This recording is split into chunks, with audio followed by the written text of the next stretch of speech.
Fluid का एक और प्रॉपर्टी होता है विस्कोसिटी। विस्कोसिटी क्या होता है? Viscosity is defined as the property of a fluid which offer resistance to the movement of one layer of fluid over another adjacent layer of fluid. Viscosity का मतलब ही होता है रेजिस्टेंस टू फ्लो, बहाव को रोकना। अगर मेरे पास दो लेयर है, एक लोअर लेयर है, एक अपर लेयर है, और इसके बीच रेजिस्टेंस लगा हुआ है, ये रेजिस्टेंस क्यों कौन ऑफर कर रहा है? विस्कोसिटी। इस रेजिस्टेंस के कारण ही क्या है? विस्कोसिटी है। तो विस्कोसिटी के कारण ही ये एक लेयर दूसरी लेयर को आगे बढ़ने नहीं देता है। यही रेजिस्टेंस क्या कहलाता है? विस्कोसिटी कहलाता है। ठीक, विस्कोसिटी क्या होता है? इन्वर्सली प्रोपोर्शनल टू होता है फ्लो के। अगर विस्कोसिटी ज़्यादा है, जैसे कि ऑयल का विस्कोसिटी ज़्यादा होता है, ग्रीस का विस्कोसिटी ज़्यादा होता है, तो फ्लो क्या रहेगा? कम रहेगा। लेकिन वाटर के केस में क्या है? विस्कोसिटी कम होता है, तो फ्लो क्या रहेगा? ज़्यादा रहेगा।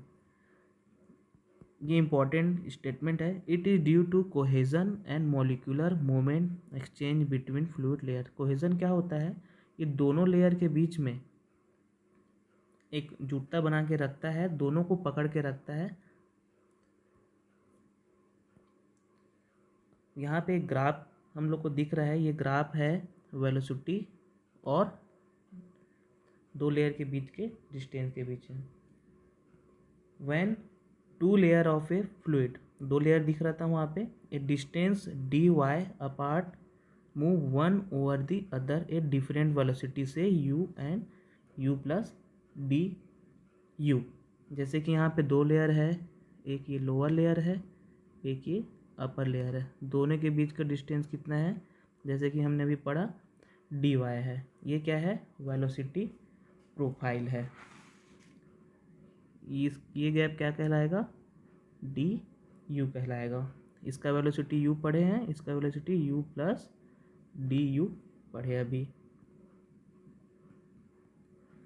The viscosity together with relative velocity. Viscosity क्या करेगा? रिलेटिव वेलोसिटी के साथ एक शियर स्ट्रेस जनरेट करेगा।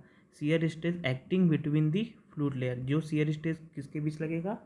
फ्लूइड लेयर के बीच में लगेगा। यही shear stress d u upon d y के प्रोपोर्शनल होता है। ये d u upon d y क्या है? इसको बोलेंगे हम लोग रेट ऑफ शियर स्ट्रेन या शियर डिफॉर्मेशन। इसको वेलोसिटी ग्रेडियंट भी बोलेंगे। ग्राफ में देख लेते हैं, ग्राफ में इसको बोलेंगे वेलोसिटी ग्रेडियंट। वेलोसिटी ग्रेडियंट मतलब वेलोसिटी का प्रोफाइल है, उसका स्लोप क्या रहेगा? D u upon d y. इसको हम लोग बोलेंगे वेलोसिटी ग्रेडियंट और रेट ऑफ शियर स्ट्रेन। तो न्यूटन लॉ ऑफ विस्कोसिटी क्या बोलता है कि शियर स्ट्रेस प्रोपोर्शनल टू होता है रेट ऑफ शियर स्ट्रेन। इसी को हम लोग क्या बोलते हैं? Newton law of viscosity. According to Newton law of viscosity, shear stress proportional to होता है रेट ऑफ शियर स्ट्रेंस के। अब प्रोपोर्शनलिटी को हटाने के लिए हम लोग कांस्टेंट लगाते हैं, जिसको हम लोग म्यू बोलते हैं। Mu d u upon d y. ये म्यू क्या कहलाता है? म्यू को बोलते हैं constant of proportionality, constant of proportionality, और इसी को हम लोग बोलते हैं coefficient of dynamic, coefficient of dynamic viscosity. तो ये इसका यूनिट क्या होगा? Mu equal to tau upon d u upon d y. इसका यूनिट होता है एम के एस, यूनिट होता है के जी एफ सेकेंड पर मीटर स्क्वायर। ये है एम के एस यूनिट। सबसे इम्पोर्टेंट इसका ऐसा यूनिट, इसका ऐसा यूनिट होता है न्यूटन पर मीटर स्क्वायर सेकेंड। न्यूटन पर मीटर स्क्वायर को हम लोग क्या बोलते हैं? पास्कल बोलते हैं। तो इसका यूनिट क्या हो जाएगा? Pascal second. इसके बाद हमारे पास रहता है kinematic viscosity. Kinematic viscosity, it is defined as the ratio between the dynamic viscosity and density of fluid. इसको हम लोग न्यू से दिखाते हैं।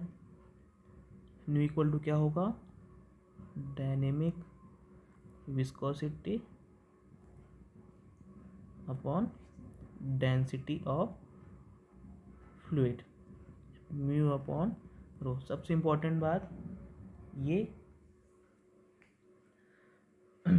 सबसे इम्पोर्टेंट बात, म्यू इक्वल टू क्या होगा, म्यू अपॉन रो, और इसका यूनिट निकालते हैं। इसका यूनिट निकालने के बाद हमको ये यूनिट मिलेगा, mu equal to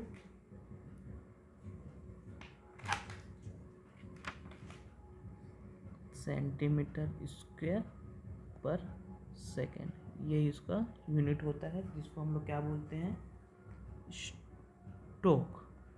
1 stock equal to क्या होगा,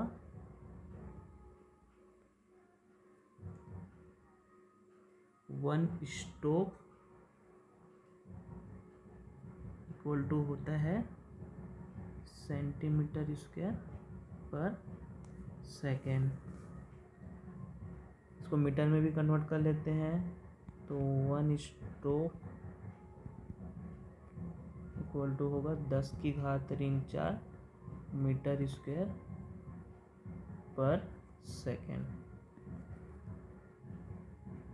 ये बहुत इंपॉर्टेंट है, डायनेमिक विस्कोसिटी भी और काइनेमेटिक विस्कोसिटी भी। कभी कभार डायनेमिक विस्कोसिटी का यूनिट पॉइस में दिया रहता है, डायनेमिक विस्कोसिटी का यूनिट पॉइस में दिया रहता है, तो एक पॉइस बराबर होता है 1/10 न्यूटन सेकेंड पर मीटर स्क्वायर। ये भी यूनिट हमको याद रखना है। तो आज के क्लास में हमने पढ़ा विस्कोसिटी क्या होता है, डायनेमिक विस्कोसिटी क्या होता है, काइनेमेटिक विस्कोसिटी क्या होता है, सभी का यूनिट, जो कि बहुत इम्पोर्टेंट है। मेरे ख्याल से अभी ये सब समझ आ गया होगा। अगर कुछ भी आपको डाउट होता है तो आप पूछ सकते हैं।